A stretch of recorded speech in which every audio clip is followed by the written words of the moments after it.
pretty much only been focusing on PvE.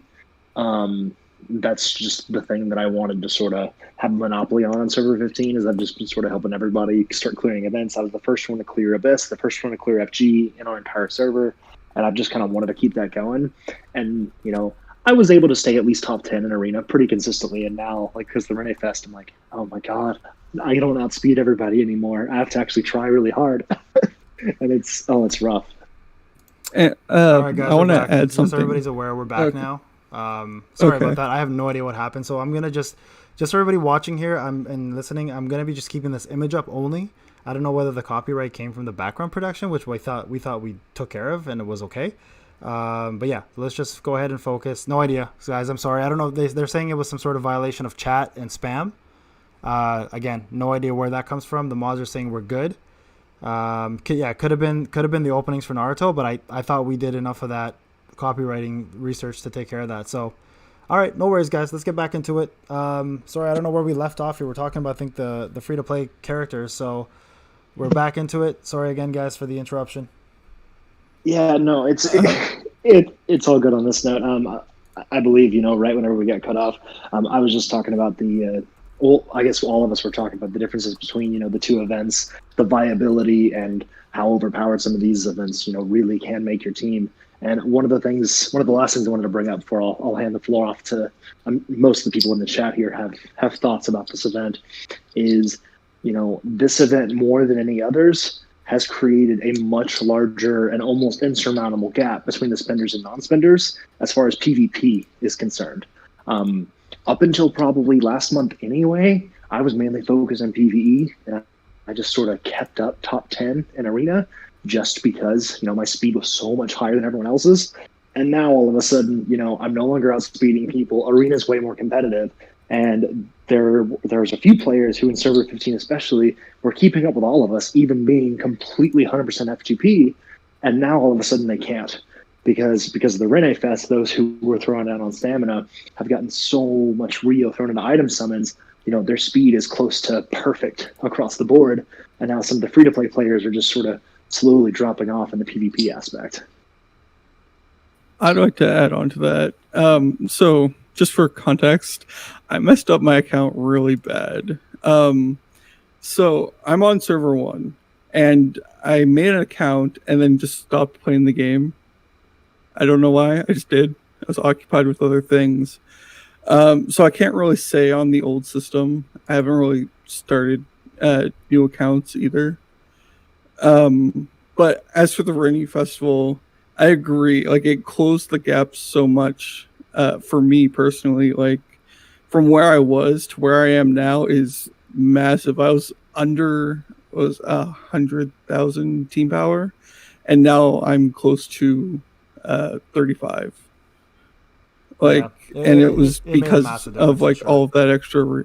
The Rio, the items, the speed. Like, it definitely makes a world of difference, and I like it personally, but mostly because I can't compare it to the other system. Yeah, for sure. No, that makes sense. For a lot of newer players, that was the case, and it was a great way to come into to Tribes, is to have that new event jump on and take advantage of all the resources, because a ton of people, like personal friends I know that have played, have boosted up their power so fast that, you know, it took us months to do. It took them a couple days. So absolutely a huge part. Now, with that being said, guys, we're hitting our one hour mark. So I have Autumn here. Autumn, we're actually going to take a middle break here and do a Q&A from the membership program. So we have some members here. Thank you guys for obviously supporting all of us, and myself specifically. But there's a section here that we created for you guys. You guys have questions. Autumn has them. Autumn, do you want to start reading some of them out, and we'll go ahead and answer them? Sure thing. So this one is from Slim. He wants to know the thoughts on the new power creep that happened towards the end of the year. Did it change the whole game, or did it blend well with the old units? Anyone got thoughts on that? Yeah, I actually have thoughts, and since, you know, we already sort of touched on this one's actually pretty easy to answer. You know, I completely agree with you, Payne. I mean, at the time, and Odysseus here can vouch for me, I was raging hard when Power Creep came out. I mean, don't get me wrong, I was hyped because the new data looked incredible, but I was raging hard because the last thing I wanted was, you know, the game to just go to crap just because of some huge change. We were all calling it Power Leap instead. So at first, raised very, very hard, but then, they just sort of silently started releasing this game in other countries. New players started coming in, and all of a sudden, and my little brother started playing as well, and he's in my alliance now, server 15, and his very first summer, he pulled Sublime Datara, So it was one of those things where I immediately saw the value, but only because my little brother was sitting there at my house, summoning, downloading the game for the first time, and I started to understand, oh wait, they're releasing in other countries, this power creep is sort of going to help them keep up with us, but not that much. But if anything, it's just a really excellent way to start off new players, and it almost kind of felt like a huge turning point for the game. I do think that maybe the power creep was a little bit too much. However, with some of the old units are still timeless. I mean, I know we discussed Heavy and Kakashi earlier quite a bit, but I mean, no other units, even with power creep, have come out that can, self-ramp without other conditions, that can stun multiple times or do instant jutsu. And I feel like all of their kits are diverse enough that it sort of created the type of diversity in units that I wanted from this game that I felt like we got in Blazing a little bit. In Blazing, you could have one of a handful of units and be viable in events where, a couple of months ago, you had to have certain things. Like if you didn't have your Haku at 6+ star running LB2, you weren't going to be able to beat one of the Flashback Genealogy events. And now, Haku is almost debatable just depending on which power creep unit you have. And then especially the T units have come such a long way because of Gaara and Kid Kashi, who are SRs, who are, utility-wise sitting up there, with some of the best units we've had. And so I feel like not just because of the power creep, but they've made the unit kits so much more diverse because of their extra damage that not all of them can be overpowered, and some of them are just more useful than old units before them without completely, erasing some of the top-tier ones at least.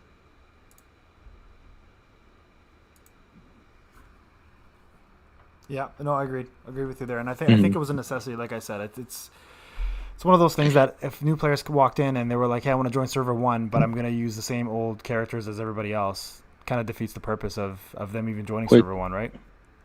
Quick question. I personally don't have, everybody knows that I don't have the best luck when summoning, so I don't have like the hardest hitter, like Obito or whatever, power creep new unit it is, that single target. But I personally haven't seen because I think Obito is what the hardest hitter in the power creep, right? The single target A unit, right? I love my Obito, Yeah. hands down. Obito, right? Yeah. So I haven't seen Obito do more damage than Kakashi or Your Heavy, because although they have power creep numbers, for us who had those units, we do have 300-400, gear pieces of those, those units compared to Obito, which we don't have any weapon. For sure. So I think it evens out. Yeah, because Obito right now at 5-star for me was hitting like 1.6 mil, and I think my Hebi and Kakashi, who were like 7 scroll for at least Hebi, he was doing like 2.4, 2.5. So it is a difference. But for a new player, you're not going to have that. So Obito, of course, is going to be preferred over the other characters for damage at least. Yeah, and overall, there's just a good collection of old units that are still maybe even better than some of the power creep units. Like Sai, he's literally a free unit, and he's the best unit in the game right now as an SR. And there's just a lot of units that are still viable and pretty accessible, even if you missed out on power creep. Right. All right, so let's move on to the next question, Autumn, if you don't mind. Sure. So this question is from Green Devil. He says that I think we can all agree that NWT is a mess. The spirit of the event is to test the extended rosters of a server and see who can form the best 3-man teams. It ends up being just a random luck of the draw, with some top accounts only fighting F tier and lower accounts that can never advance because they pull fights with much larger opponents. How do you fix NWT? How do you make this a fun event for any power level and still honor the spirit of the event, which is to find some semblance of a true player ranking? I have a thought on that. What if it had like a power limit? Like every team that goes in has a power limit of X, rounded up or down accordingly. So Odysseus here server 15. I definitely think that's a viable option, but I think the simplest fix is just have people only pair up against the people in their league. Like A leaguers only face A leaguers, and B league only faces B league. And like it's such a simple fix. They could do it tomorrow, and it would like fix the whole thing. Big Baby here to speak on that as well. I agree with what he just said with fighting only in your league, as well as like if you're building your 3-man team, they should be able to make it where it's built it plays out how you built it. So instead of randomizing the units around, you know what I mean? Because that's what a lot of us that's what happens is, you know, if I put Boruto first to get that crit chance or whatever, it just throws him in the back end and he's useless at that point. So I think having that to fight in your own league as well as honoring, you know, the placement of the units would help NWT a lot better for placements and people who are actually trying to pay attention to what they're putting into that team as opposed to just auto-filling. So do you think that ranking up, and this is for the both of you if you guys have an opinion on it, for ranking up, say somebody's in the top of C tier, do you think that they should fight the bottom of B tier? And then it goes I think like that it should go either. Yeah, so I think it should go either above or below 1. But I mean, it is crazy because I have fought people who are in the F tier, and I think it's just completely unfair for someone to have to face someone who's so high, or even like myself. I got dropped down to like almost C tier, coming from S tier. And I don't even know how that happened, to be honest. I was fighting like the same person over and over and over again, even though they were in S tier. So I think it's one up or 1 down should be like the limit, if it comes to that, if you're the top player. Okay.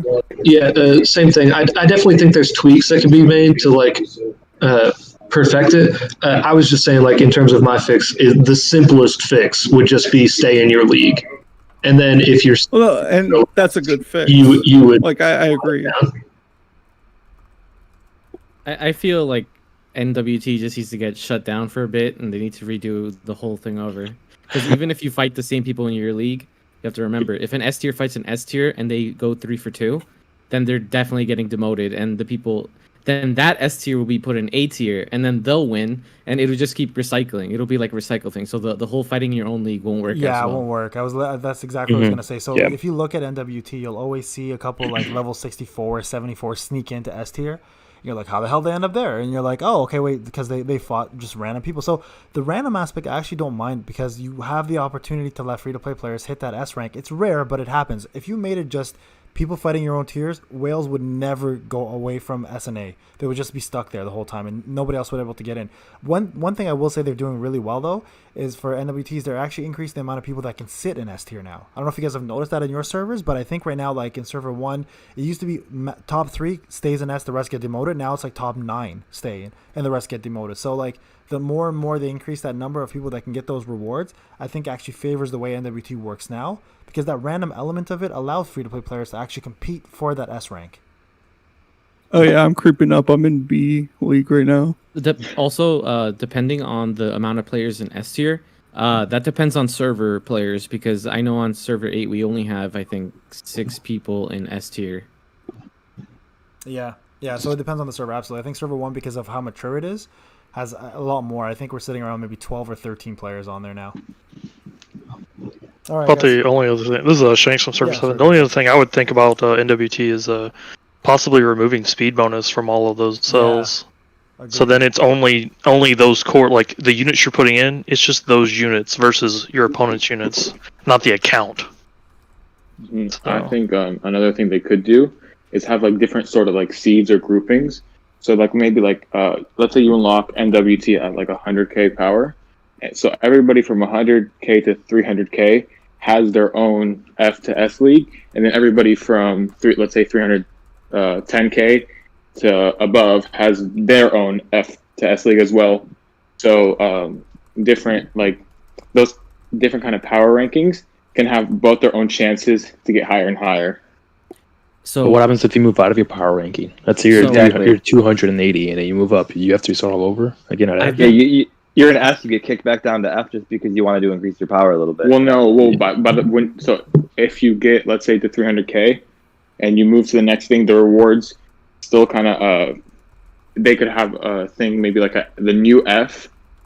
The rewards are still better than the old S. So the more you progress over and over, like over time, it just gets better and better for you. I like that actually. So I've been looking at NWT recently, and I've been seeing how they kind of match you up. So they do not rank you depending on your team power. You're not team number 1 power. That's not how they rank you. They rank you by your total combined power in your 5 squads. So for instance, I've noticed for the past 2 weeks, I've been keeping tabs on every person I fight. I only get matched up with people from 700k to 1 million. I never get put with anybody under 700k. So that's how they match people. Yeah, someone was doing testing for this. I think AJ, you were right for server 1. Is that kind of what you found as well?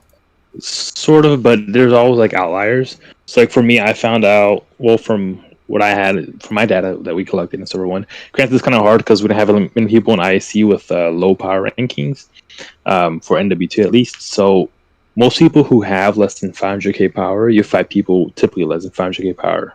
And again, there are outliers, right? But if you have more than 500k, you're free range. From what I saw, anywhere from 500k up to past 1 million. Yeah.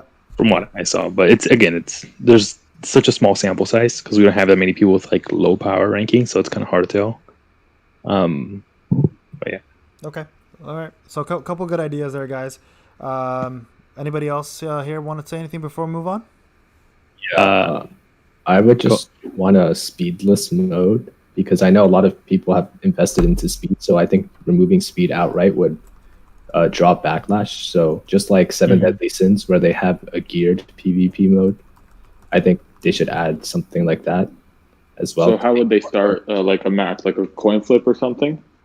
Oh no, you start each match. So like Chia would be really good. So okay, only time Chia would be good. Geo and A would be the meta. I got you. Yeah. Okay. New Geo meta confirmed. Removing team bonus, I think, is the way to go. Keep the character speed, so it's an incentive to max up a certain character speed, instead of going for like what everyone does with the get all your SRs to +3, stuff like that. All right, perfect. Let's go on to the next question, guys. All really good suggestions. I really hope some of this gets implemented. All right, Autumn, you want to go on to the next one? So this is from Mercs. I apologize if that's incorrect, but he asks, how does Bandai top the Rene Festival realistically? That's a really good question. Make it every month. Easter Rene Festival. I don't think they really need to top it. I think maybe they just need to put something like that consistently. Like maybe every, 2 months or something like that. But I don't think they really need to go anymore. A whole month long. Probably a whole month long is probably too much. Maybe like 2 weeks, every 2 months or something like that, because it, especially the whales, they just skyrocketed. I know it helped the free to play players too, but the whales, they just went up and up and up and up and up, and right, it so could go on. That's my bad, Binato. I didn't mean to interrupt you there. Sorry, guys. Just real quick. Sorry to interrupt both of you. Shiny's got to leave, guys. So everybody watching who's here for Shiny, thank you, Shiny, so much for jumping on. I know how late it is for you. I appreciate your time. We all do. Have a great night, bro, and we'll talk to you soon. Yeah, thanks for having me, everyone. All right, look out for yourself. Thanks. Take care. Thanks for coming, Shiny. Take care, Shiny. All right, bye, everyone. Have a good night. All right. Great dash. Yeah, sorry. So again, sorry for interrupting you, Binato. I didn't mean to just cut in there. But, no problem, man. Perfectly working off of what you and Nora said over here. It's not just about topping the event. It's about consistently giving events that make people interested in the game, and I feel like that's way more important. And of course, you sort of introed that perfectly, where you're like, it doesn't even need to be a month. Have something that lasts a week or 2 weeks long, but do it consistently. And sort of leading off of what I was talking about earlier, whenever I was rambling on about Blazing, the thing that I loved most about the game was the event diversity. No matter what I did, I could open the game, there was something to do, and especially with these Rene Fest events, anything that gives us more resources, is just going to be a welcome breath of fresh air. And now that it's over and I'm starting to drop back down in Rio, I'm like, crap, I have to start being conservative again.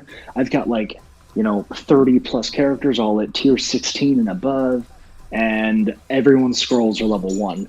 You know, so just consistently bringing new things in is way more important than just topping the last thing. I think I agree with that. Big Baby here, freaking tweaking it a little bit. I think it was AJ who said it earlier. Tweaking it to have that choice, because the boxes are great. You know what I mean? It's also, although it is randomized, you got a lot of either what are they called? The little green things that you use to level up. Yes, the XP. Yeah. You get a lot of those, so it helps leveling up. Characters that you might need for either tribe specials or something like that. But also including the choice in that, maybe taking away the RNG boxes that you open up and using it for choices, I believe it's Slash, that you said that you have 30 plus characters at tier 16, but everybody at one level, weapon frags. Using that for awakening orbs, or sorry, not awakening orbs, scrolls or something like that, would help the events a lot more, and maybe do it like quarterly, every 4 months, every 3 months or something like that. Because although the Raid Festival was great, he hit it right on the nail, right on the nail. The whales just increased a crap ton in terms of speed, power, and everything, just because all that real helped build into whatever they were saving, whether it be UR fragments to 6-star or UR or something like that. So I think tweaking it to have that choice in what you spend it on would help a lot for the free-to-play players.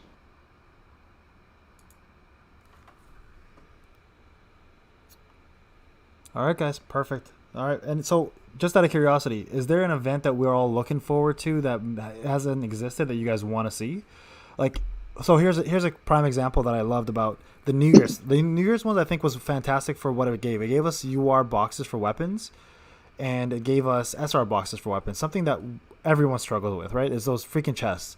So I would love to see an event that focuses more on weapon awakening and LB2s and LB3s and stuff to better prep us, right? Because whenever LB3 or LB4 comes out, we're going to need a lot of weapons for our characters. So I think having a weapon geared event of some sort every month or every 2 months would be something that they drastically need to add into the game so we can all actually start using some of those resources to our advantage. Scrolls and talisman as well, like the awakening ones, like the fate scrolls or the bravery scrolls. It'd be nice to get those somehow because we still can't get them. I think including some of that into I forget what it's called, the mode where we currently have for to pick one of the 5 characters and then get their UR fragments, to include maybe having to have an event like that where you get to pick out of X amount of characters to grind that out, would be kind of cool. And it changes every day, so the pool would still be the same type of event, but you get gear specifically for that person. That way you're not just randomly picking like, oh, okay, cool, freaking UR Sard is here today, so I guess I'll pick her, as opposed to getting someone of your choice. I think another way they could do it is once they start taking out or releasing like LB3, LB4, LB5, LB6, that with the Abyss and FG, that they give us the weapon fragments in those as well, and that they also maybe overdupes or like the extra frags we get, we can exchange those for weapon frags as well. Yeah, those are all really good ideas, guys. All right, let's go on. Let's go on to something else.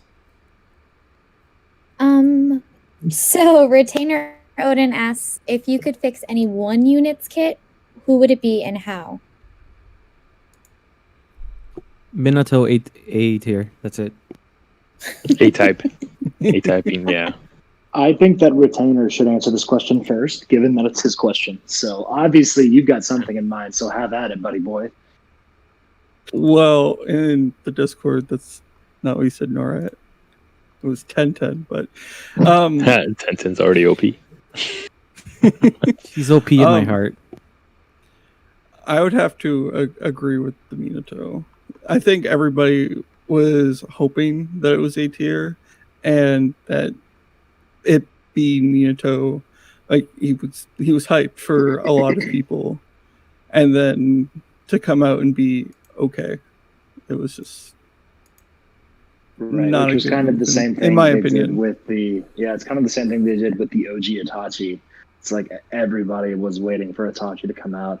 And the moment we all saw the preview, we're like, oh, Itachi and Kisame, here it comes. And then a month later, we're like, well, that was fun for a day. Yeah, I mean, nobody talks about Kisame anymore either. Like, he's not very good, except for his Akatsuki tribe. And again, that's where if you have arena that's not locked and you can control, he'd be really good, right? Because you can control, who gets chakra down. I'd say 2 characters, and there's a theme here, that the speed boosting and speed decreasing characters, I just want them to actually have an impact on speed. Like, you could increase it somewhat to give you an advantage. Yeah, we all thought Minato might be that character, right? Like, they did give him a speed element where he does more if he does more damage if he attacks first, but I thought he'd be more of a buffer as well.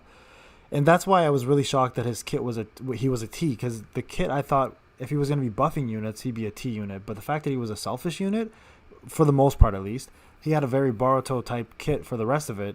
I'm shocked that he was a T. So I don't mind his kit. Minato's kit's fantastic. I think the problem is his rarity type, or his type. Sorry. So if he was an A, he'd be an amazing character. He still is a really good character.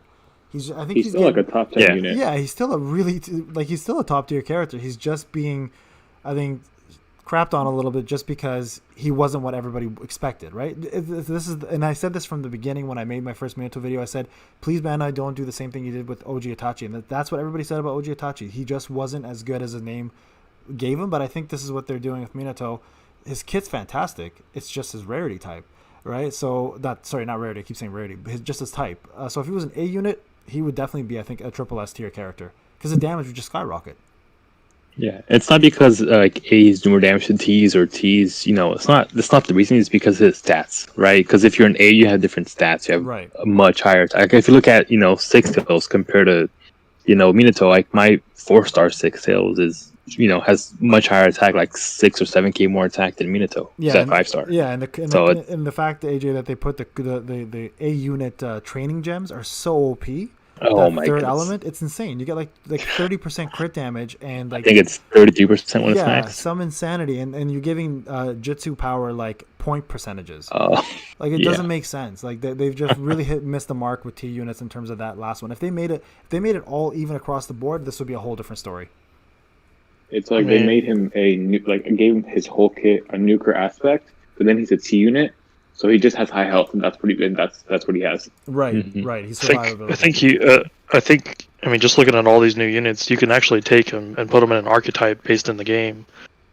I think looking at Minato, he fits perfectly in Abyss. Yeah, because that's where his kit is going to shine the most. Absolutely. And his tribe, right, Shanks too. So. Yeah, his tribe is excellent. 3-man tribe, and all those units work great in Abyss as well together. So, I think it's because also in Abyss, the hardest units to deal with are D units, right? SMJ or Sorcery. All the people who tank Gaara, they're the hardest to kill in Abyss. Yep. So his tribe is going to be a big, it's going to affect it a lot, for sure. And just him as a character, and you have, Jiraiya in that cell too. Mm-hmm. So even when they're not tribing, they're going to be destroying those D units, for sure. Yep. Okay. All right. Let's go on to the next one, guys. It seems like Minato wasn't. We're agreeing that he's not the worst character, but we're saying that he's a great character with just the wrong type, essentially. Could I add one more character? Yeah. So actually, this is for Z. I know Konohamaru used to be one of his favorite characters, and he's just kind of he's a T unit, but he's supposed to tank, but he's also an R. He's just like a rare unit, so he literally he can't do anything. He doesn't hit hard. He doesn't tank well. He buffs the team for a lot, but that's pretty much it. If he was an SR, I think he'd be a lot better. But just with those rare stats, he doesn't really do much. Well, even on the topic of speed, the RoKage A. Yeah. Also, Sai, to be honest. Sai needs to be buffed. He ruins the setup. Basically, if you have Sai, your team might as well just be 8 out of 9. Build around Sai. All right, guys. Facts. Let's go on to the next thing. We also have we have a couple other things to cover, so let's keep going here. So DJ VJ says, at the beginning of Tribes, UR frags were nearly impossible to get, but they slowly made them more attainable through FG, Abyss, and ATB. do you think we will get to a point relatively soon where weapon frags become more attainable? Maybe like adding specific character weapon drops in FG and Abyss, like they already do with character frags, or more omni weapon frags. I think we already covered that, I'm pretty sure, a little bit earlier, just that topic in general. But if anybody has anything else, maybe. So ODC's here. We've kind of already seen it a little bit, where we used to have to wait until an event was over in order to be able to get weapons. But now, even like in the middle of an event, we can pull a weapon box that has that character's weapons. It's not a major thing, but it is something. So like, it's a step in. So I definitely think they will like continue on in the future, like giving us more ways to get weapons. Yeah. So say from server 3, I think it's gonna be similar to Voltage. I remember when I started playing Voltage when the game released, it was super hard to get the character charts. And after a year or so, when the game actually picked up, like the character charts started becoming like super easy to get. So I think I think Tribes is gonna head to that way, and it's gonna make it, a little bit more easy to get, different charts or different weapon, because we're going to start getting more LBs, and they're definitely gonna have to put it into the picture. Yeah, and that comment, guys, just about the getting shards in the middle of the banner, that actually doesn't. I don't think that actually happens. You have to wait till the banner ends. Just so we're like, because right now, if you have your UR boxes, for example, it only goes up to Obito, and that was when Obito's thing ended. And now you can't even get the Six Tail or the Minato because their banners are still existing. So I think we actually have to wait till the banner is over to get the weapon fragments, which makes it even worse because these banners are lasting for 20 plus days still. So that's really weird because I know like it maybe not URs just because I'm not lucky with the rainbows and the golds, but I have like I know for a fact I've pulled SR weapons during that character's like event banner still being up. I personally have never had that. Anybody else here experienced that? Yeah, I think people might be getting confused between the featured banner and the extra frags. Oh yeah. So that's possible. Yes, so here's the thing. The thing that Odysseus is touching on here is that it has happened occasionally where you can pull a unit's weapon frags before their event is over. But because I noticed this trend a few months ago, I noticed whenever and obviously with all the New Year's events going on, the maintenance schedule has been a little bit off. But before now, consistently it was. You would have a maintenance on the last day of the event, and then a couple of months ago they changed it to where you would get a maintenance for the second to last day of the event. And every time that maintenance happened, they would add in that banner's characters fragments into the toolbox pull. And so for those 3 or 4 events, because like for example, I got SR Gaara's weapon fragments on the very final day of the event, and it was right after maintenance for the next event had started. And so it was only in the cases where there was a maintenance before the end of the event as opposed to maintenance being the end of the event. And it's just because maintenance would add them into the pool. And so you have 18 hours really to get those weapon frags. But I mean, of course, in 18 hours, you're not going to have that good of RNG, but it has happened before. And again, it only seems to be whenever there's a maintenance overlap there. Wow, I've never heard that, to be honest with you. That's new to me. So I'm curious to see if people can test that out, because I've only ever seen it after the fact. Whenever the Shinobi rankings are over, then the new banner is out, then the old banner starts getting weapon drops. For me, that's always how it's been. So I'm curious to see if that works. It's even in the patch notes. It says when they released the patch notes for the update, it says shards for these characters are now available in boxes. And then they get into the legends summon banner as well. When I just knew that event was still going on, and I would see that character in my weapon frag box. I never noticed that the maintenance had already occurred. Okay, all right. Let's go on. I think we've beaten this one up a bit already. So this one is from Pigeon, and he asks, "Are there any quality of life features that you would like to see added to the game, such as when they added the sort function to the Shinobi list?" Yeah, I'll give you a big one. The freaking chests. Okay. Give us an option to remove the chests instead of going back in every time and deleting them and coming back into the freaking main menu. You guys know what I'm talking about, right? When you have the 100% ninja toolboxes, yeah. Oh 100%. My god, man! Like when you're spamming thousands of stamina and you have to go out every single time and go back into the other menu and then whale things. Whale problems. I know, but we pay to work as little as possible. That is the point of this. Don't make me work.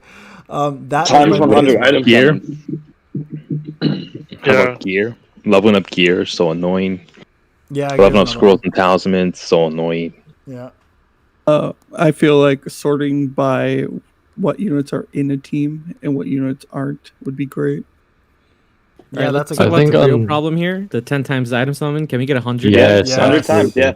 Yes. Remove Bro, the just one-time spend a few summon hours and with an replace it auto with the clicker, 10 it's okay. times, and then replace the 10 times with 100 times. So I don't think anyone is doing What if you just one-time need- item summons. What if you need just one? Just one green hand. EXP One pot. Conqueror fragment. I'm looking for one EXP pot, guys. Come on. I mean, Or they yeah, should I would- sponsor a Tribes auto clicker.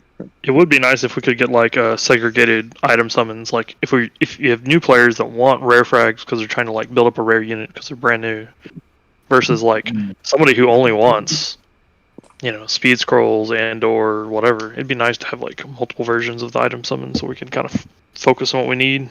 That's too optimistic, to be honest. Tribes doesn't care what we need, dude. Because we give away, like we don't want gamma, we don't want, yeah, it's not. They also I don't know, think like I think AJ mentioned getting gear up, right? When you click on the stone and you click on where to locate it, and they only give you one elite mission rather than all of them.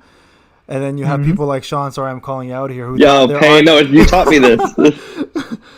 He thought there was only the one option, and he kept spending gems to keep reactivating that same mission over and over again and spending it, not knowing there was. I had no idea. So like it's such an easy thing. Like that was a problem from the beginning. Like they should just put all 4 stages and be like, here you go, click all of them and you're good to go. Like that, this just kills me that that's not even a thing. That wouldn't take any time. That would be so quick. I mean, you see all the space whenever you go to do your gear. You see all the space next to that one option. Why not just add the other 3 options?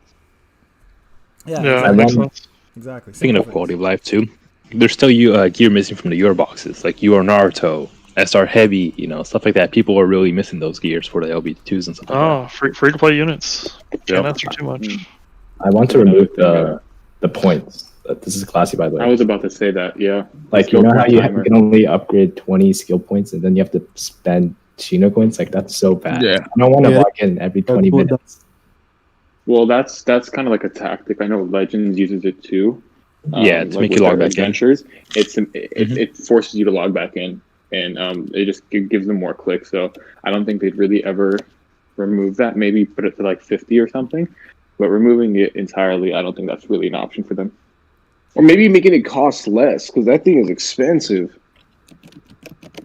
Or which is what you mean? I mean, reset the skill points. Oh, I don't think they should just make it cost Rio. I mean, like 100, like even 100,000 Rio, I'd freaking pay for it as opposed to like 50 Shino coins every single time I want to get an extra 20 more. I mean, I guess that's why you wait. I know for mostly free to play players, you definitely don't want to be resetting them like that. So I guess I got a reoccurring timer on my phone. I have like 3 accounts set up at once, and every 20 minutes I'll just press level up all the skills on each one, and then just wait another 20 minutes. All right, guys, let's move on to the next one. We're at 10:30 now. I'd like to wrap this up by hopefully 11:30. So let's go on. Any more, Autumn? Okay, perfect. So Slim asked that we found out that tribes are very, very useful in ATB, at least some of them. Does this change how we look at tribes at all? Do you see other way tribes can be used outside of ATB? FG, some people use them for FG a lot. Abyss, they're pretty used. Yeah, I think tribes have made a big comeback from what they were back in the day. NWT. Yeah, NWT for extra points. Absolutely, if you're faster, they're actually good to have as well too. So absolutely, major. It's making a bigger splash now than co-op has ever done, because when co-op, the thing was when co-op versus tribes came out, it was we were very focused on PvP. That was where everyone's attention was, right? And PvP co-op is still probably way better. But yeah, for the most part now, tribes is making a huge comeback for, like everybody said, Abyss, FG, you name it, ATB. So it looks like the PvE aspect of it, tribes has a bigger splash than co-op does.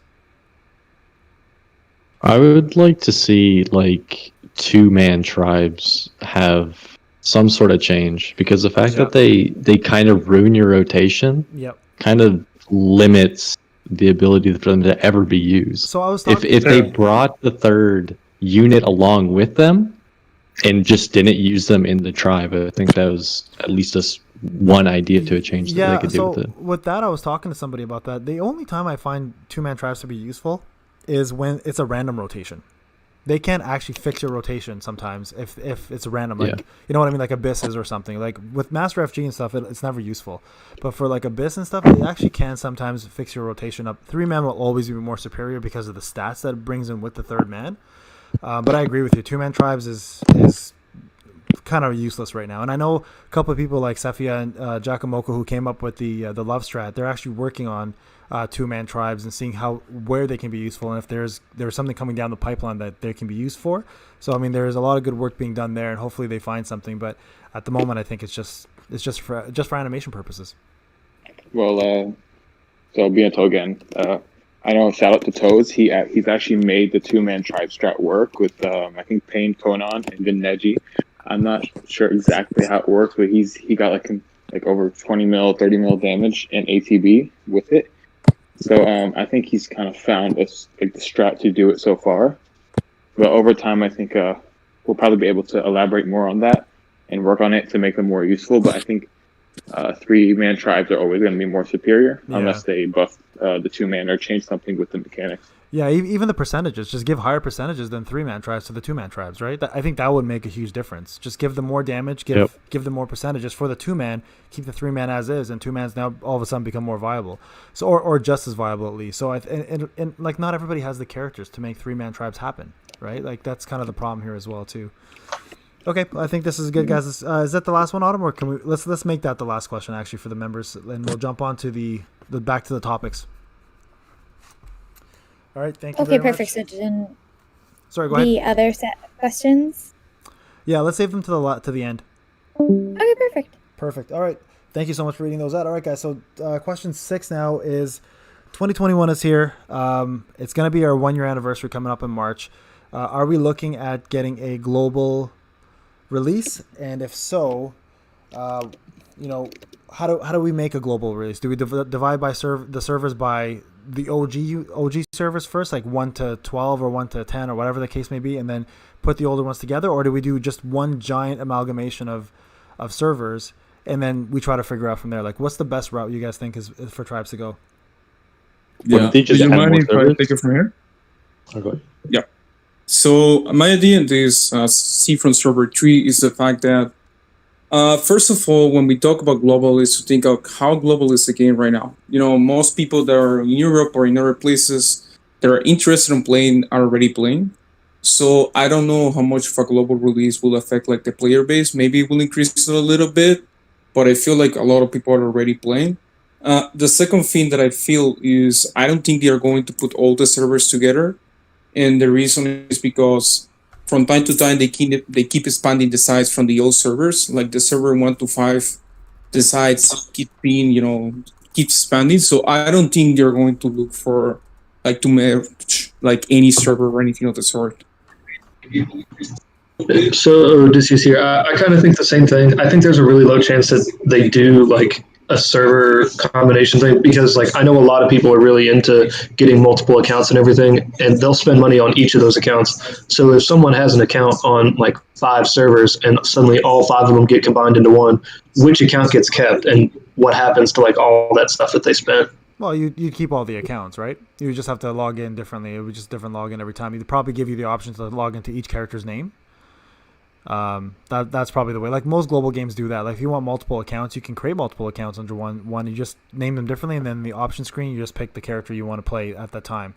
I think that's the way to do it. I think the whole server separation thing is great for new players. It sucks though, because a lot of veterans are clogging up those servers with alts that they're not playing anymore. A lot of people do play them. It's fantastic, so they're supporting it. But I know they have to find a way to let us delete those old accounts.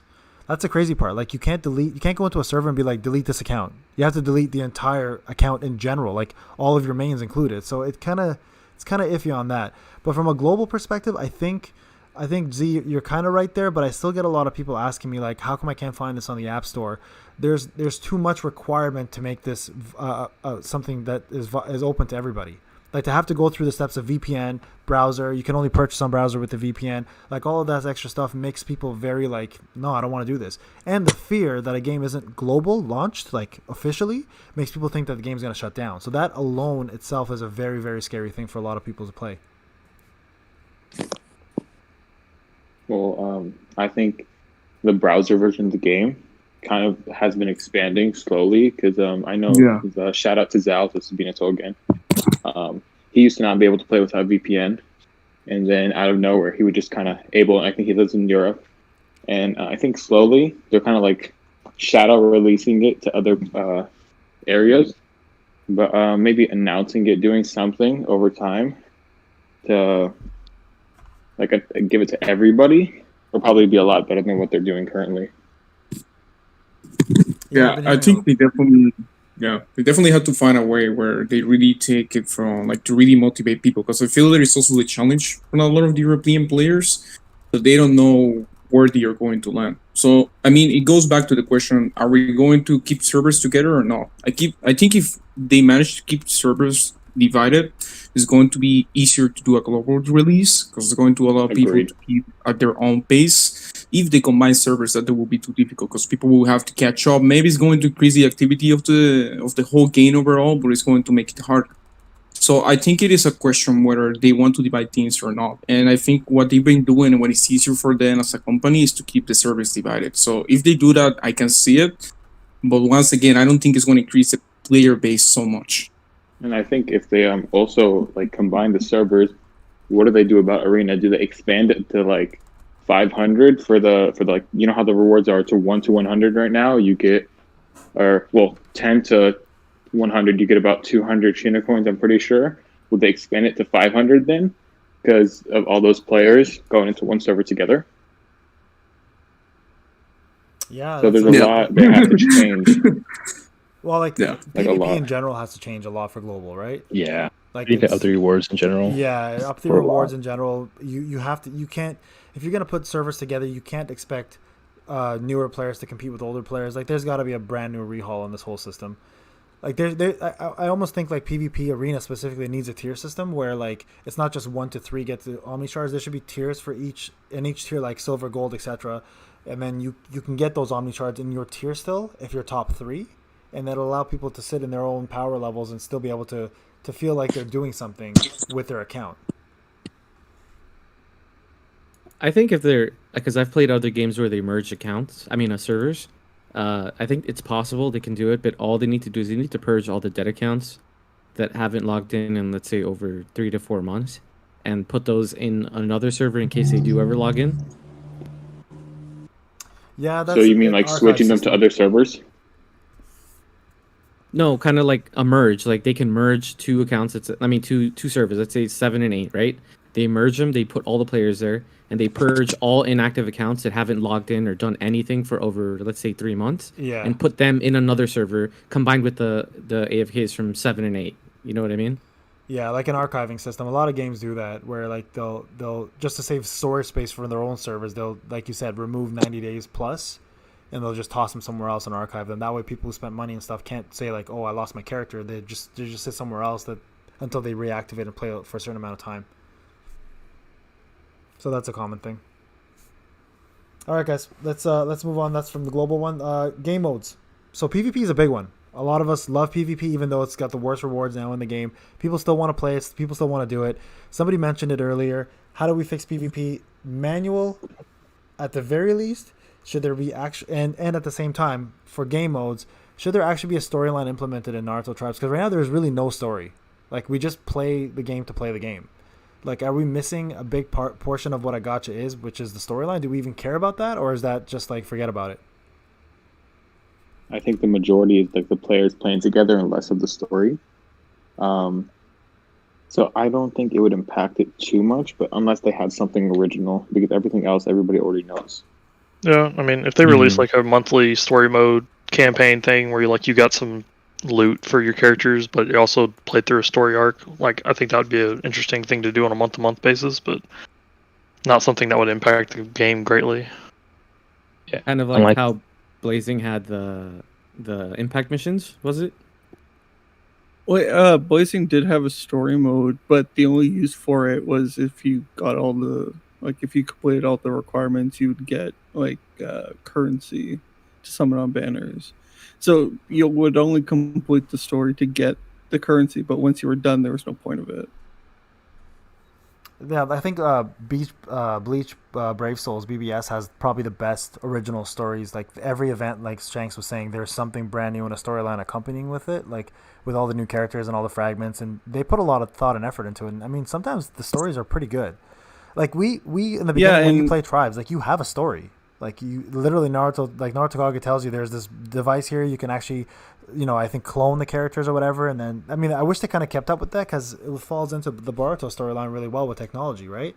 So they could have kind of gone in an angle there and done something original here. But the fact that we kind of lost all that, I think it was a wasted effort. Yeah, and to touch back on Bleach, they also have this thing called side stories, which are like they're fun stories. Like there's Halloween ones, there's just interactions between certain characters, and sometimes they give like a unique 4-star unit that you can like level up. And but I think like what you said, there is a basis there, and it would be interesting to see them work on something like that. Yeah, for sure. Overall, I don't think it would be that necessary. Yeah, and that's Shanks was saying. It's not going to make or break the game. But PvP manual, now this is what I want to cover. So a lot of people want this implemented. How, like, if you guys have played PvP in other games, and let's just say you're a player who loses and hates losing, right? Let's say you lose a match to somebody and you can't stand it, and eventually you just get fed up with it. Do you guys think the skip method is kind of nice to have that not happen? Like, it's not. I don't find it as bad when I see you lose when I don't have to put much effort into it. You know what I mean? Versus like you put all this effort every day to win a match, and you end up losing constantly to, let's say, Wales or whoever you're competing against. Is that kind of detrimental to the game where it will kind of make you quit because you're just kind of sick of it? Or do you guys think it's like like it needs to happen? Like manual PvP is what's broken in this game, or not having it? Big Baby here. I think it's not detrimental. I just think it should be an option though. Like if you want to get out of the auto, you should have a choice to do it yourself, but also have the choice to skip it. You know what I mean? It shouldn't be like it's either this or that. It's like, oh well, if you want, you can. If not, then cool. Go ahead and freaking auto it. But I think it should be definitely an option, not either it's manual or it's auto. You can't have either or. I think currently with the way Arena is already structured, like they're not going to change it. But I could see them releasing a live PvP mode in the future, a completely new mode for sure. Yeah, because the meta is already like stable.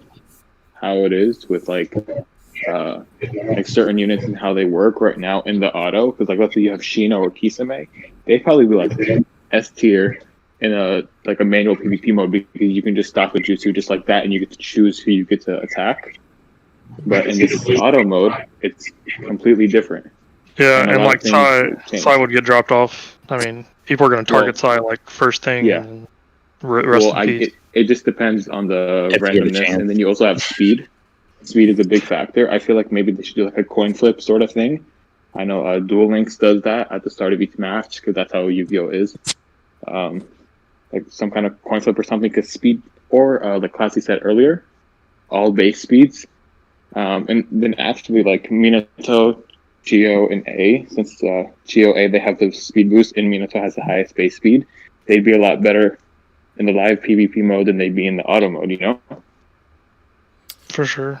So that's the thing. So live PvP, when you guys say that, are you saying that you get to choose the opponent, and the opponent is an AI, not a live player? Because if that's the case, you're gonna most likely win because the AI is dumb as F. You know that. Like we all know right. The AI. So when I consider live, that's why I said another game mode. Yeah. Another game mode would be like I go in and it queues me up and it matches me up, and look, I'm fighting Painblade from server 1, and now I'm gonna get wrecked. But whatever.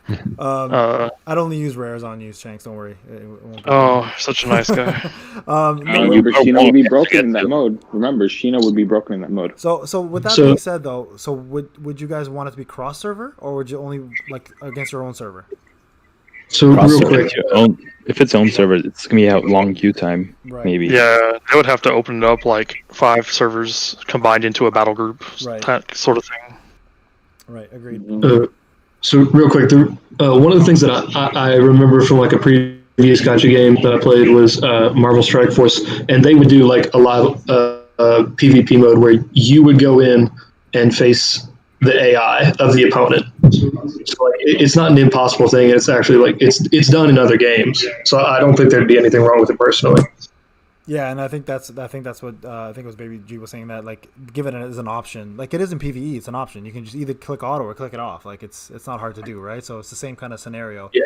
Just make it an option and let people choose what they want to do.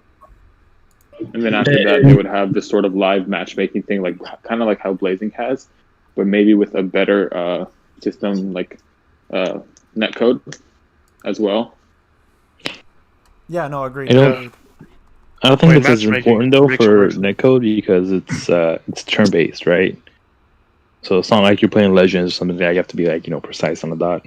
But yeah, it's still well, yeah, it'd be nice. Yeah, true. But Blazing did have a little bit of problems with it in general with matchmaking and stuff. So just however they would be able to fix it and still have it live, live matchmaking would be great. Yeah, having a matchmaking coder obviously is going to be the make or break on those kind of things, and it's probably why they didn't do it out the gate.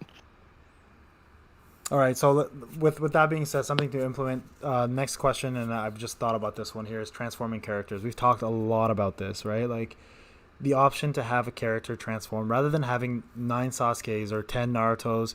Is it better to have a base character? And do we think this is even going to be possible? And to have him or her meet certain conditions and then transform into that character? Is this even something like Tribes will ever do? Do you guys think this will even happen? I don't think it will personally, but probably not. Probably not, right? In my opinion, yeah. How many conditions can you meet in a 6-turn battle? Yeah. Well, I mean, you get to choose the transformation. You don't have to. You can't get all of them. You just pick Naruto and be like, hey, what do you want to do? 6 Tails? You want to do you are Naruto version from SR Naruto, like that kind of thing, right? Like it's not like here all of them. What kind of condition would you say would be say that was the thing? Yeah. So say Naruto loses 4 characters, 4 allies, all of a sudden transforms into something because of that. Because obviously he starts getting angry, right? Or he takes X amount of damage, becomes SMN. Well, I mean, at that point, would you have to have that character unlocked to be able to get that transformation, or would it be kind of given? Absolutely, it has to be. That's the unit itself. I think it'd be like a per unit situation. Like if they released a Naruto, he has the opportunity to transform into 6 Tails, but he would not have the same kit per se as the 6 Tails unit. That's separate. Yeah, of course. I can see them doing that going forward, and it's probably after they exhaust the character pool. Honestly, is when they're going to start releasing busted stuff like that. Yeah, let's just wait for Naruto being able to start in base and then go to KCM, then KCM 2, then 6 paths mode, and then go back to base. Yeah, and transforming Naruto. Yeah, transforming Naruto. So for Arena, it would just be like automatically picked. No, I think you get to. What do you mean? You get to put them on your team, right? You get to put the version of the transformation character on your team. And then you would have to meet the requirements yourself. Let's say at this point they had the live PvP, so you would have to meet the requirements throughout the match. Let's say a Naruto, you need a Hinata to die, and then he goes to 6 Tails, something like that. Yeah, that'd be kind of like that'd be interesting because you'd use characters you never use just to make that thing happen, right? I mean, it's an interesting concept because right now it's pretty cookie cutter for Arena, the teams, right? I mean, everyone's using pretty much the top tier characters they have. Everyone else sits by the wayside, and they just kind of sit there and collect dust, as I'm saying for a long time. So this would be a great option to see that happen. I agree. Like link bonuses, I think what they should have done instead of link bonuses would be to equip supporting characters. Like instead of 9-man, you could equip some supporting characters with their passives or like passive effects. Yeah. Or honestly, make link bonuses. You have to use those characters in your team. Force it to happen. Mm-hmm. Right? That way you're using those characters. You want to maximize that one unit. Well, you're forced to use these other characters that kind of affect them. I feel like that's how Tribes should kind of work as well. Like, you have those units, but like they should give you an external ability too, because it might make you want to use Tribes more often. Absolutely. Outside the tribe. Absolutely. All right, guys. So let's while we're hitting of the last 9 minutes for our actual conversation, we'll get to the Q&As, guys, for main Discord and live QA. 2020. How do we think Tribes did? Good, bad? Do we think it did great? Festival OP. Fun game. Yeah, We're this game also has here. really changed since this game came out. Basically in March, April, it's like a whole different game now. Agreed. Which is really nice. You know, there's so Yeah. much more to do before you used to log in for like 5-10 minutes and you're done. Now it's like, okay, I can log back in and do this. You know, yada yada. And you know what I find about Tribes is crazy? The amount of people that want to quit Tribes but just can't quit Tribes is unique to me. This is one of the only games I've seen that people are like, yo, I'm quitting. And then like 5 minutes later, okay, I'm back.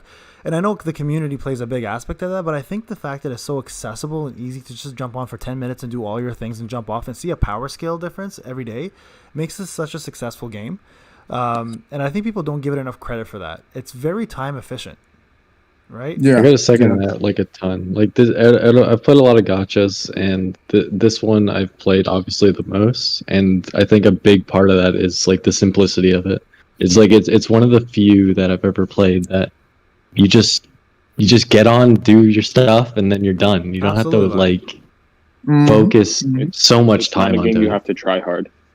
Right, It's not a exactly. game where you have to be there for hours on end. It's kind of like Dokkan, where you'll play it maybe for a month, some people, and then you'll leave for another month, and then you'll come back, and everything's still there for you to do. Pain. And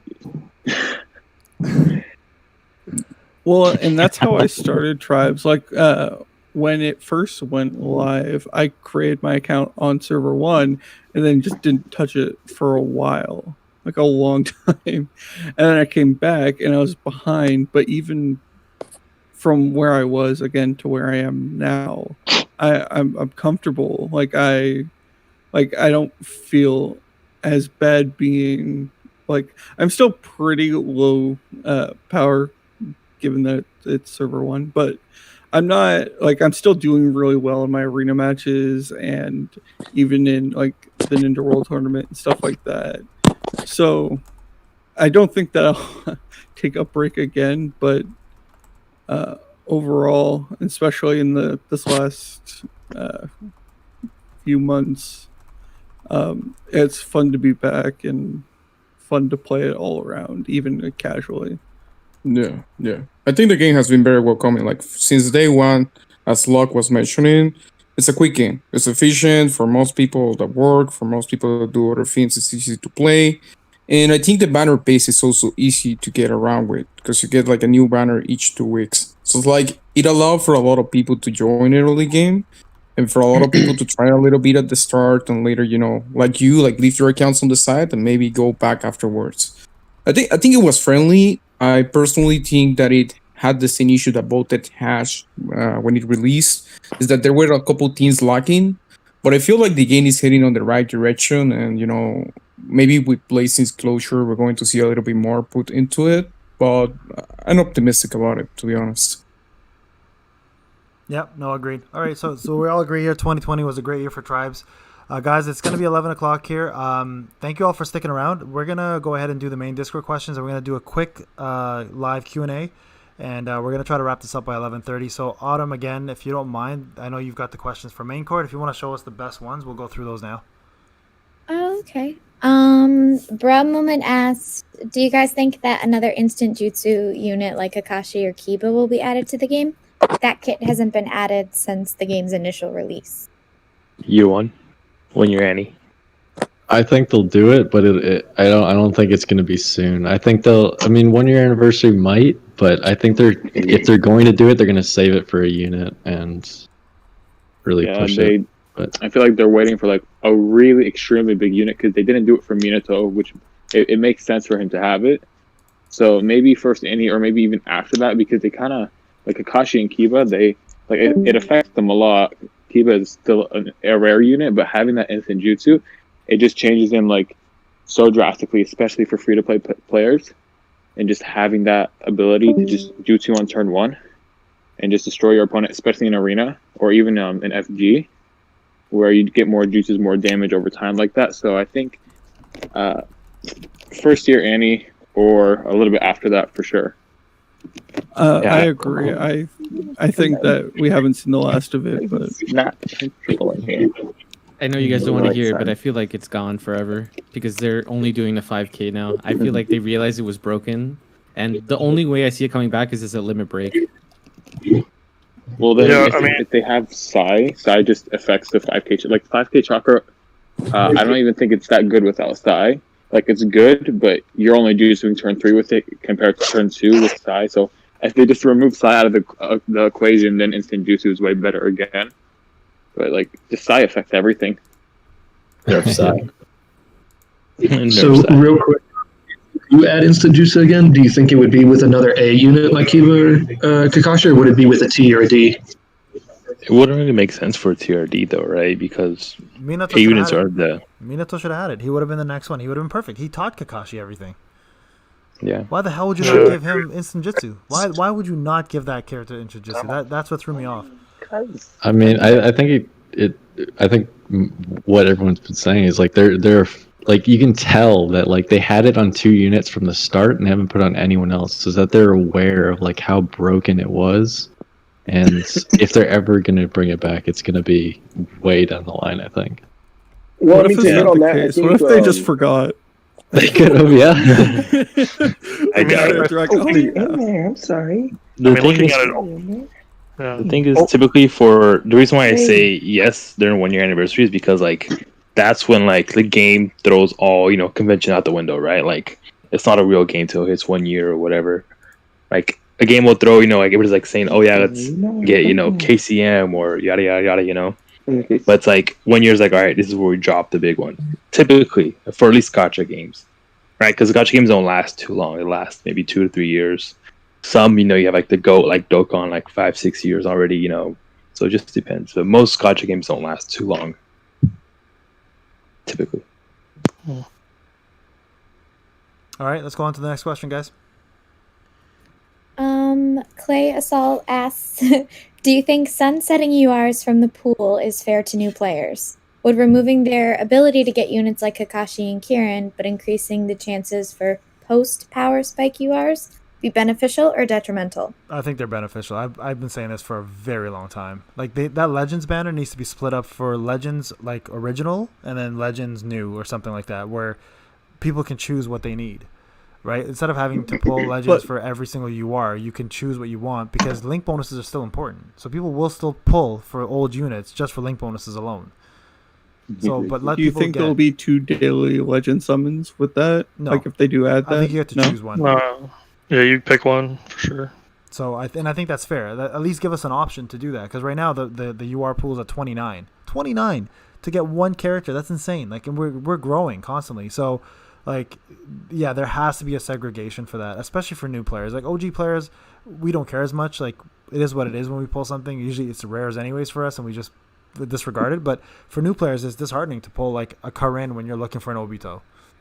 It's just again like even in the like the main featured banner you like summons, you have like the Obito banner like you just said, but then you have all the other units there. I feel like Dokkan and mainly Dokkan, they have like 7 featured units, and you can't pull any of the other of those kind. So like it would be like 7 or like 5, 6, 7 URs that are featured, but since Tribes has a smaller pool, maybe like 4 or 5. So like a Sage Naruto banner would have like SMJ and UR Naruto or something like that all together, and those are the only URs you can pull. In the future, the most realistic thing they could do with new releases is only have the URs that would give the link bonus. Yeah. That would work. I can see that. Yeah, that could work too. The thing about splitting up the Legend 7 banner, I don't think it's going to happen because if you even look at games like Epic 7, right, where you have a free daily, the free daily is just a toss-up, right? You're supposed to get, a Ray or sometimes an SR, you don't usually hoping to get the best unit from that pool, but sometimes you get lucky, right? That's the thing about that. I think it's better just to reduce the pool for the actual banners themselves. That'd be nice. Yeah, One thing they could do, someone mentioned this earlier with the One Punch Man game, is break it into like A, T, and D units and then have different summons based on that. If you're looking for someone specific, at least it breaks it up a bit in a reasonable way. That makes sense. Mm-hmm. All right, let's go on to the next question, guys. All very good points. Seth Monkey says, do you think old characters will get a revamp? For example, SR Naruto gets a revamp to be better, hence making the game more free to play friendly. Assuming this happens, which units should be revamped and how? That's definitely a limit break. That's what that's for, in my opinion. Well, that's how they started it off. But over time, like when we get LB4 and LB6, which is going to be like skill and jutsu, which I personally think it's going to be, I think other units are going to have a lot more value over time like that. Yep, agreed. I think LBs are going to make or break a lot of characters, and I'm hoping they go the right direction with it. I mean, they have a lot of time to do it because they haven't released any LB3s at all yet. So I mean, they can really do justice to a lot of older characters. I mean, look at Sai, right? Sai's not very good without an LB2. That's right. That's right. Yeah. Plus, they also recycling characters. I mean, they made a UR Naruto. You know what I mean? They made a SR Hebi. They made a UR Sarda. So I think, I mean, they're going to keep recycling it, to be honest, in either a different type of rarity or a different type of class, whether it be A, T, or D. And just to add on the UR Boruto as well. That's true, yep. All right. Actually, Autumn, I sent you a message real quick on Discord for Ghost question. I think we missed his. Do you mind just asking that one? Sure. When do you think LB3 is coming, and how do you think that'll affect the old and new units due to the power creep percentages? So I think we just answered that. Again. Yep. Yeah. So just want to make sure Ghost knew. Just want to make sure he knew we answered that question previously. And then he asked, how do you think the abilities of the characters will evolve? Defense down, damage increase rate, etc. Is it still holding on there, but do you think that the game may start changing things up, such as these, to make characters different from one another? Well, they kind of already started that just a little bit, like adding, trickling little things in, like starting with Heat on SR Heavy, doing the status effect rate up, status effect down, and suppression as well. Then you also have this new Six Tails Naruto. He gets the buffs every single turn, which is something we haven't seen yet. So I think slowly they'll be putting out new mechanics over time, and with every new unit, maybe. Yeah, and I'm curious to see if they'll make units specific to content. Like, let's say an LB, for example, a new LB3 or LB4 comes out, or a new unit comes out, and it's like specifically made for Abyss or specifically made for ATB, right? They just have an advantage against certain, or like, you know, has an advantage against the Akatsuki or something like that, something different. Like, because right now it's absolutely right. They're just rehashing characters' kits and just putting them in different formats and being like, here you go. And then like the passing trend one's a great example.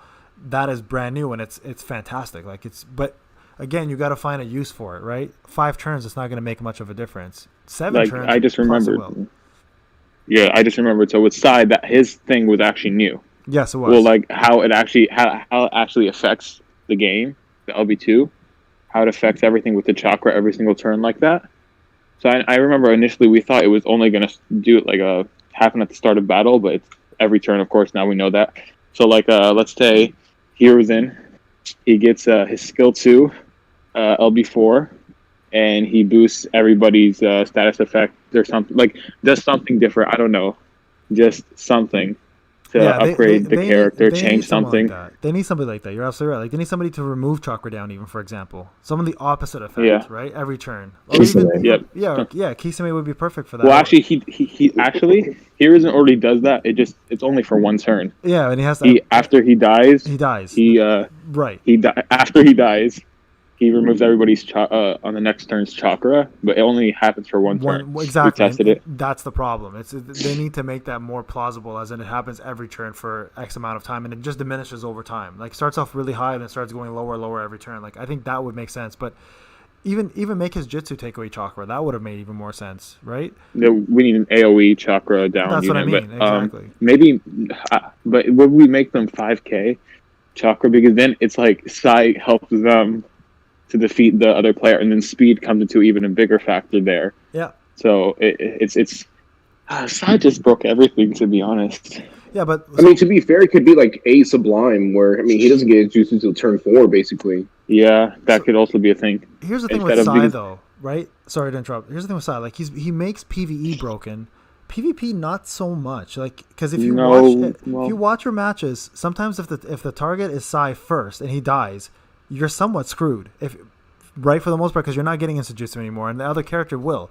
So like, it all depends. Like PvP, it's a hit or miss with him. Like I've seen people take out my side, for example. I still win the match because of just overpowering them, but the health difference is way different. Like, so I think Sai is great for all content. He's still probably the most OP character in the game for what he does. But I think PvP, he kind of loses a little bit of that because he gets killed too easily. Well, personally, I'd have to disagree with that because I guess I don't know if it's different for whales, but mostly free to play players, the whole free to play meta revolves around Sai. You have all the 5k chakra units. Of course, Sai needs to be there, and yeah, but especially in PvP, if you get that Sansa Naruto Jutsu turn 2, and you're only going to get that because Sai is there, you win. You pretty much win. And you also need to be faster, so that affects it too. But Sai is just like he is, and personally, to me, he is the meta for that, especially in PvP. I think the stats might be different for whales up there, and how they're tanking and doing different things. But especially for free to play players, Sai is just the best there is, and he affects it so much. Well, isn't that because Sai is just one of the best free to play units? Because he is technically free to play, right? There's no other way to get him. True. So I mean, Kiba, you got to summon for it. You got to pull that 3-star Kiba from your daily summon. Yeah, we're getting URs every single daily summon, so we're never getting Kiba. Yeah, I gotta get my Kiba. I mean, I'm gonna be honest. Like, I consider any unit that you can go farm frags for a free to play unit. Yeah, and I think a lot of people overlook that. Eventually, so like Mama Sakura is technically, Mama Sakura D Sorcery technically he was a free to play unit because the 1-star, Well, going off of the question that was asked about LB3, do you guys think it will be more like LB1 where it was just chakra, critical rate and speed, right? Yeah. It just depends on the route that they go. I mean, they could make it just go on to another skill, or they could go pure stats. Yep. Yeah, I think it's going to be pure stats. I think we had crit and something else last time. I think this time it's going to end up being something more defensive, like damage reduction rate and other stuff, because they didn't put that into the first one. It was more, I think it was crit, speed, and something else, right? That they gave us the first time around for LB1? So, crit was involved. Just those two, I think. Yeah, it was just the stats. Well, stats was attack defense. Well, it was attack defense on HP, but then they gave us something below that. I think it was speed and crit percentage. Yeah. Right. I think this time it'll probably be crit damage and maybe guard rate or something. I think they're gonna just go through the percentages. Makes sense. At least that's my thing. All right, let's move on to the next one, guys. The next one is from Sinchi. I apologize if that's wrong. What do you guys think about certain limited time events? Things like a double XP weekend, double Ryo weekend. I feel like even just a small events like this could be really good, but I'm curious to know what you guys think. Needs to happen. Yeah, I think it'd be great. I think if they did similar to the Rene Festival and the current just double everything event that's going on right now, because if they just did it more regularly and obviously not as long as they've been going for these events, but just maybe weekends or something like that would be great.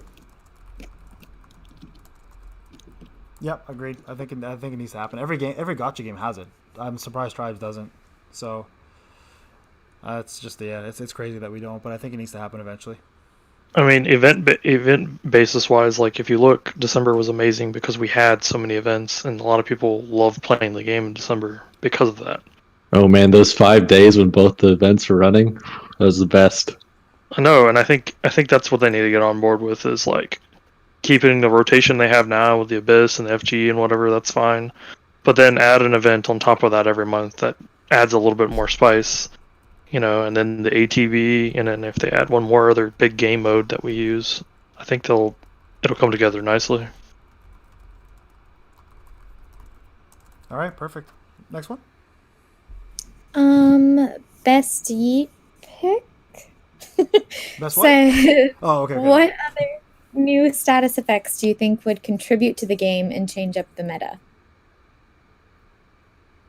I think so. If I can take this one a little bit, I think one of the status effects that has not been really explored and that was actually interested, at least for PvP, was the counter rates. and I think it was fun. Like, for example, Might Guy was an interesting unit to build up with counter, and it can make effective damage for PvP as well, for PvE, sorry. So I think they should take a little bit upon the counter rate, and that can be interesting, towards changing the meta a little bit. Yeah, I agree. Right now, I'm pretty sure it's just Shoji and Guy who only buff themselves. So having a unit that could buff their allies' counter rate would make like tank teams with healers something really interesting. Because I'm pretty sure only D units have counter right now. Or maybe even like introducing a type of I don't know, siphoning unit like how Kitsune, with his chakra blade, obviously, from the anime, steals chakra. They could introduce something like that, or stealing speed to a certain percentage. That'd be pretty cool to see. A reverse Psy. What about stealing life? Stealing life. One that's unexplored a lot is Orochimaru, like a silence. Because that literally stops Psy, right? Because you won't be able to jutsu. Yeah, we definitely need more silence units, to be honest. Mm-hmm. I think it's pretty unique. Instead of just or maybe a silence that stops passives. You know what I mean? Like if that was, I don't know. I just lost my train of thought. I think there's a lot of room for like more status effects coming in with as they introduce new units, because like a lot of the status effects we have are like so particular to certain units, like Orochimaru is the only one who has silence, or Shikamaru is the only one who has his shadow bind. Maybe other units, like I forget what the guy's name was, but that one dude who has the rubber jutsu during the 4th Great Ninja War, maybe something where like he traps his opponent in a rubber ball. Just like different things for different units that are like specific to them. Ooh, also, somebody who can undo a status effect would be kind of cool. Yeah, a cleanse unit definitely needs to happen. Like a Tsunade. Cleanse the battlefield. Or maybe like a substitution. Like maybe Gaara can step in for, right before one of his units dies, he can be substituted in. And then, come back out, something like that. Yeah, but I don't know if that would affect like the rotation of the cell or not. Yeah, one of the things I've been thinking is kind of like the rotation part as well. Like maybe in the future we're going to get units that will be able to affect like rotations. Like they'll be able to do a jutsu or something like that, and you'll be able to choose a little bit your rotation better after that. So I think that can be interesting. And one of the things I think we need to keep in mind as well is we cannot have the many status effects because it can get like too convoluted. So I think as class you mentioned, like counter rate is great, and definitely silence will be like something great as well, as AJ was saying. Well, even to touch on silence, like even if Gaara does like a sand coffin silencing a character for a turn, right? Yeah, like that would be pretty cool. The thing about silence is I don't think we have a jutsu. We only have to rely on like a skill 2 from a Orochimaru. Yeah, and how about like a sealing effect where we like seal, their jutsu for 3 turns or something crazy? An AoE jutsu? That would be... A sealing jutsu would be cool if they released a Kushina, right? Wouldn't that just be silence? That's what silence does, right? It just stops their jutsu. Yep. Yeah, but I think it's only for 1 turn, isn't it? It's yeah. Well, I think maybe the sealing jutsu would affect like their passive, their jutsu, like the whole unit as a whole. Seal would just like seal off anything that uses chakra. Or it just stops chakra from building in general. Oh, dude, that'd be sick. Or as well, yeah. So that would break Psy. That would be the ultimate Psy, like destroyer right there. Just seal all chakra from being built. So that'd be kind of a cool thing. All right, guys, we're actually running down to the last 15 minutes. We're gonna go to the Q&A. So we'll start doing some live ones, guys. So if you guys want to pick out some questions, I'm gonna answer one real quick that somebody asked me. Which collab would I want to do? I think it was JJBX22 God. Which collab do you want to do more than anything? I think I've done it with Shiny already in terms of like the NxB world. I honestly don't really think too much about collabs outside of that. I've done collabs with Blue. I've done collabs with other folks here. We do a podcast every week, which with Classy and Nerd, which I'm more than happy. And we have guests like Shanks was our first guest. So I think within the community, collabs are more important to me than going out of the community. So that's quite honestly, it's to help the community grow. That's more important to me than doing something with a big name like Shiny was fantastic, but he's part of the community, right? So that's to answer the question. Anything with the community to help them grow, I'm good with that. I actually saw one earlier. I pinned it or I copied it. Vince Nemo asked, "Do you think free players have to only extra fragment summon or not touching brand new banners? Like, what should be the balance between those two?" I think Payne did a video on this, right? Talking about like it's like the huge, fear of missing out and everything. There's one downside I don't like about extra frag banners is that usually you summon on them because you don't have the character, right? So when you do summon on them, you don't get the extra frags, which is honestly it's kind of dumb. You should get the extra frags even if you don't have the character, because then you have to keep on pulling to recoup all the frags. But yeah, the best way again, right? That doesn't really make sense if you're thinking about it that way. But yeah, the best way is to not be dumb like me and summon on every banner. You should pick and choose wisely which way you summon on. Yeah, again, go ahead. Sure. Yeah, I think picking and choose is for sure the way to go. Because as time goes, like that store is going to only grow. We're going to eventually be able to get most, if not all, units through the Shinobi Exchange.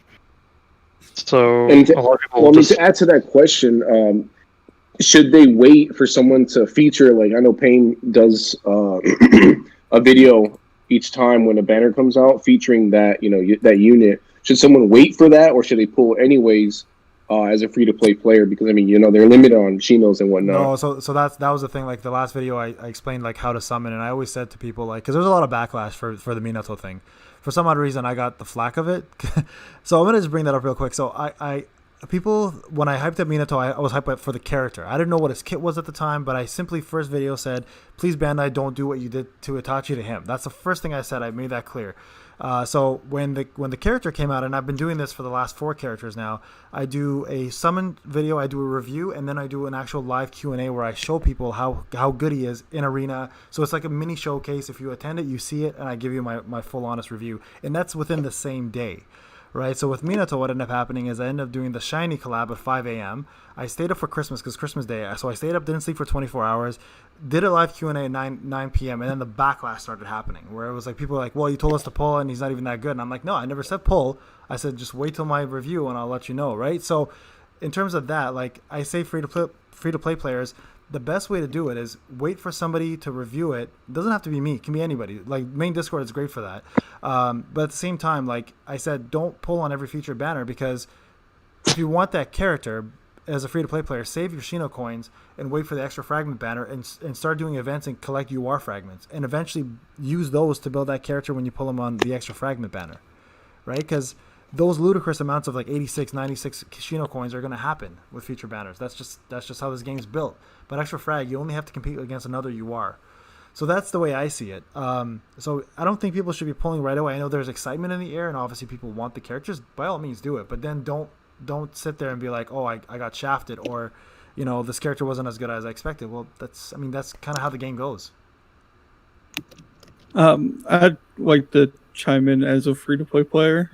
Well, I know other people are too, but for me personally, I saved for the entire month of November. Like I didn't like the banners that came out, nothing, because when Obito and Kakashi were leaked, I wanted those characters. And with all the banners that we did get in December, I was extremely lucky. And now I even think that I should have not summoned on at least Minato, because now that Criminal Itachi is here, I'm struggling. So I say if you really, really want it, then summon for it, obviously. But just like you said, wait for a review, either the main Discord or Painboy's channel, and just wait to see if that's the unit you want for your team. Yep. Everyone agree with that? Are we all on the same page? The FTP shouldn't be pulling for everything. I mean, unless you love that character. I mean, other than that, do you? But right. I think as time goes on, this game's just gonna get more and more units. Exactly. As a new player, it's better for you to save, get the units that you really want or you enjoy or you think are good, and building your box that way, because you're going to get free units through your daily summon. People really overlook that, but you're going to get tons of units through there. I got UR Sadara, and I already had Papa Sasuke and Mama Sakura, so now I can work on the Connected Feelings tribe. I was really happy about that. It was like 8 in the morning, and I pulled it, and I popped off my chair, and my partner's looking at me like I'm crazy. It's a good time. Yeah, and Ghost was saying it correctly, and I think Classy, you brought this up during the main core conversations about people wanting to summon. Like, read the kits. There's leaks ahead of time. Like, understand. Like, if you're really hyped about a character and you want to pull them anyways, then by all means that's your case. But we have leaks that come out a day before. We have reviews that come out a day before. We have the reviews after the summon video. I mean, there are a ton of reasons why you should pull a character and why you shouldn't, and they're all laid out pretty much. But the main thing, guys, it's your Shino coins. I mean, you're playing the game. Learn the kits, understand what you're pulling, and see how they fit in your team. I don't know everyone's accounts. I don't know anyone's accounts actually, but my own. So, I'm basing it on my own opinions on a character. So, absolutely, people are saying that should definitely be doing that. Yeah, I definitely agree. Like, you don't have to be too scared about not having knowledge. Like, this is a game that doesn't really give that much knowledge out to the players. So, you should feel free to read the kit and not just rely on what other people are saying, although you should take their words for advice. And like, that just brings me to a special shout out to the team building school. So I know you guys are all watching this, so thank you guys. Yeah, for sure. You guys do wonderful work. So thank you, Classy, and everybody else part of that. I mean, you guys help the community so much. And to my members who are online, obviously we spend a ton of time together, and we're seeing amazing things happen. So absolutely, people are learning, and they're learning to read and understand how kits work. So that's a big part of the game. All right, guys, anybody else have any questions that are live on the Q&A section? We've got about 8 minutes. Try to answer as much as we can. Can I ask one last question from my list? Absolutely. But I just thought it was a good one. Sure. Zal asked, what are the best and worst features of the game? Nice. Big up, Zal. You're not even sleeping yet. I feel like the lack of stamina. Yeah, that's probably one of the worst features. Yeah, agreed. The best features, honestly, it's still a new game, so they're experimenting with a lot of things. So, it's like good to see that they're bringing in things that are OP, like the Rain Festival, right? And they're like, oh wait, we kind of messed up, Yeah. They don't know what they're doing yet. Still. Exactly. Yeah. Yeah, no, I agree, and I think a big one is, this is good and bad, the lack of communication with us in terms of how the game works, and then that's also that's really a bad, but also a good, because it forces us to test. So I kind of wish like it brings the community closer, because we have to do so much testing on our own. But I kind of wish at the end of the year they'd be like, hey guys, surprise, here's how everything actually works, and like we could say, oh my god, okay, so we got this right and we didn't, because still, like, things like, for example, debuffs, nobody really knows. Like, from all of our testing, it doesn't look like it stacks, right? But there's some people that always say maybe it does, and like, it's really hard to tell because we don't know the character stats. Like, when you reduce somebody's damage rate reduction to 0%, can you go lower, right? Like in opponents, for example. Like, we don't know things like that. So I think the lack of communication is good for the community to grow together, or it can be really bad and people become very toxic, or at the same time it can be bad because we don't know what to expect. So I think that's the good and the bad with this game. For sure. I mean, it took like 3 years in One Piece Treasure Cruise for you to be able to hold down on a unit during a fight and see like what their stats were and what boosts they had. And I think we need that in tribes. Yeah. Mm-hmm. So we can see what they're getting and what they have and what they don't have. Yeah. I really like that since day one we got like the leaderboards, and I think that was a thing that kept most players at the start getting going. And they have really gone around the idea of like, showing who's on top and who's not. And I think that's really created, like a competitive environment in some sense, and I think that's good for the game. Yep, agreed. I think one of the coolest things about this game is that it's a browser game. Like, we have so much access to files and stuff just because of that fact. And again, going on the same point, like, it'd be nice if they told us more when stuff changed, or if they gave us a bit more information about stats and stuff. But like, just the amount of content we've already by ourselves been able to pull and change or play with has been awesome, just because of its being on browser. Yep, I think that's actually a really good feature. Yeah, and being able to play it on like multiple accounts on different platforms has always been nice. I kind of wish the Shino coins transferred over. I think that part really annoys Oh me. yeah, true. Kind of forces you to use like other options like BlueStacks to play on your browser to keep that going. But I mean, it'd be nice if that happened. I think another bad version I think we've talked about is the fact that it's not global. I think that's still the fact that people have to still use VPN sometimes, and I think that's still obviously one of the worst parts about the game. But time efficiency, and I can't stress this, is probably the best part of this game. I love to just be able to log on for 10 minutes and go about, being a husband, absolutely, a father, etc., and just not worry about tribes for a while. So, yeah, very good question. I think somebody else asked a question, who's the best unit in the game? I think this is pretty much based on opinion. Anybody want to start with this one? Oh, it's Kakashi. Kakashi. I say Kakashi. 10-10, my man. See, it's funny, everybody says Kakashi, but we all talked about how OP Sai was. Sai is the best. Sai is absolutely the best unit in the game. Until OG Kakashi one-shots him. The thing about Sai that I don't say is the best is because you can't use Sai alone. Right. Sai alone won't help you clear Abyss, or Sai alone won't help you clear FG. But there is no one-man team in this. There is no one-man team, but I mean, Kakashi is a one-man team. Let's be honest. I don't know. Maybe it's fair though, because I mean, like, if you can't re-roll for Sai, I mean, you can't get him from a banner. You got to work for him. So I mean, in that sense, he's the best player to work towards. But in terms of pulling, I think Kakashi is probably one of the best ones. Kakashi over Criminal any day, in my opinion. Yeah, depends. I still say depends on that. See, the thing is with Criminal, for me, he covers too much. Like, he covers Gaara's role. He covers to some extent Datara's role. He covers to some extent like the crit attack role that you need. He just does so much in one character, right? So one character brings so much. Yeah. So for those that know, right? For the ones that know what he brings to the table, like his percentages for every single thing he brings, like attack, crit damage, his guard rate, like that's 4 units in one. So, and the fact that he does pretty good damage to D units as an A unit or as a T unit is really, really good. So, I don't know. Krim is hard to say that he's not the best character in the game for me just because of what he brings to the table, but he's not a necessity. So, in that regard, I do agree. Like, Kakashi, to beat any content, Kakashi is almost a necessity. You know what doesn't make Itachi the best in the game? What's that? His weapon. His little, his what do you call it? The gourd? His sword-looking thing.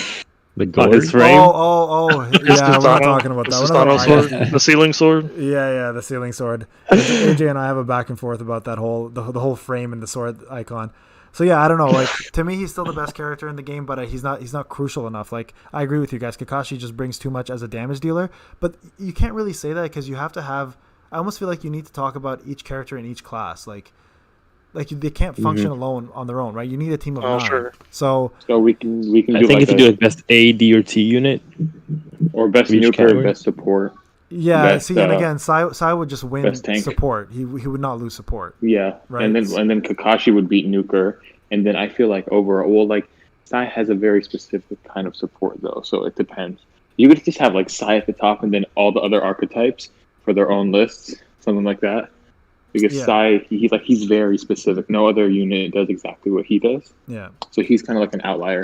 And it's funny. A lot of people were like, "Hey, like, should I still work on Sai? Do you think someone's going to replace him?" And I'm like, "No. Even if somebody comes out like him, you just stack them together, and you've got even a crazier chakra build at that point, right? Because it'll stack. It will. Like, it's 2 different characters doing 2 different things. So now you're getting like 4,000 chakra trend rather than 1,900, or whatever the case may be, right? So, yeah, I mean, you can never look at Sai as not as the best support just because of what he does. And even his skill 2 is really good. Like, the attack up for 2 turns is something not to, you can't scoff at that. And also even this regular trait, giving the whole cell, I think it is, attack up. I mean, they're all really good traits. So yeah, I think that was one of the questions. All right, let's see anything else, guys, before we wrap up here. All right, guys, 11:30. This is it. Thank you so much, guys. I'm so sorry for those who missed Shiny in the beginning, and I apologize for the copyright infringement. I have no idea what happened. I'm going to look into it. It says spam, apparently. For those guys that came on and decided to ruin it for everybody, if that was the case, shame on you for this. But everybody else, thank you again so much for jumping on and being here for the whole event. We'll do our best to make sure that I get this out to you guys one way or another. I'll try to get the original one in a different format, and I'll post it. And anyone here who wants it for their channel that's part of the panel, let me know. Again, guys, thank you so much for 2020 Tribes. The community keeps growing and keeps getting better. Thank you for the panel. I appreciate you guys taking your time and doing this. And yeah, thank you for everybody for coming on. Everybody have a wonderful night. Have a good one, guys. Yep. Good night.